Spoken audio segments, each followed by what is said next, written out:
52 থেকে শুরু হয়েছে। 52 থেকে আন্দোলন করতে করতে করতে এই পর্যন্ত এসেছি। গেল 71, 71-এর পর আবার কিসের আন্দোলন? আমরা কার সাথে আন্দোলন করছি? হ্যাঁ, আমাদের দাবি থাকবে, দাবি আমাদের থাকবে, কিন্তু সেই দাবির সেই উপস্থাপনটা তো সুন্দর থাকতে হবে। আমি রাষ্ট্রীয় সবকিছু ধ্বংস করে নিজের জীবনকে বিপন্ন করে আমি তো দাবি আমার সে আদায় করতে পারবো না। অবশ্যই দাবি থাকবে, সবাই ছাত্রদের দাবি থাকবে, যার যার দাবি সেই দাবিটা উপস্থাপন করতে হবে সেইভাবে।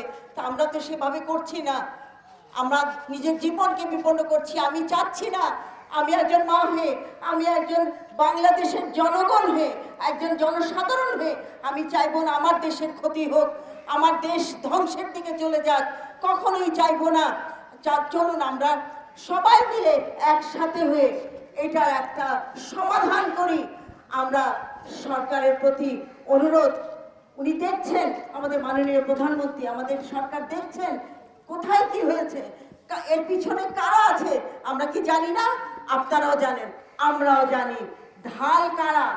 ঢাল হচ্ছে আমাদের ছাত্রছাত্রীরা ঢাল। তার পিছনে কারা কাজ করছে? বহুদিন ধরে এই ষড়যন্ত্র চলছে। এই ষড়যন্ত্র আর চলবে না, যেভাবে হোক।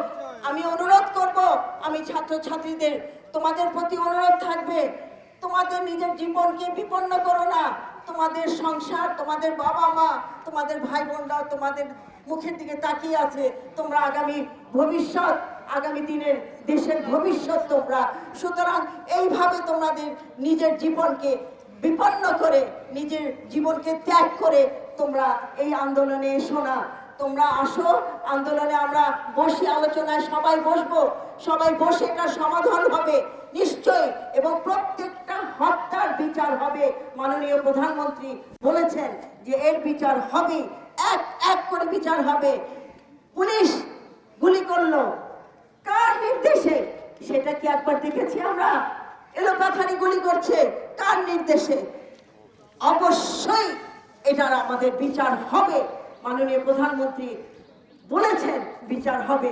শুধু আর কোনো আন্দোলন না, সেই 72 থেকে আন্দোলন করতে করতে এই পর্যন্ত এসেছি।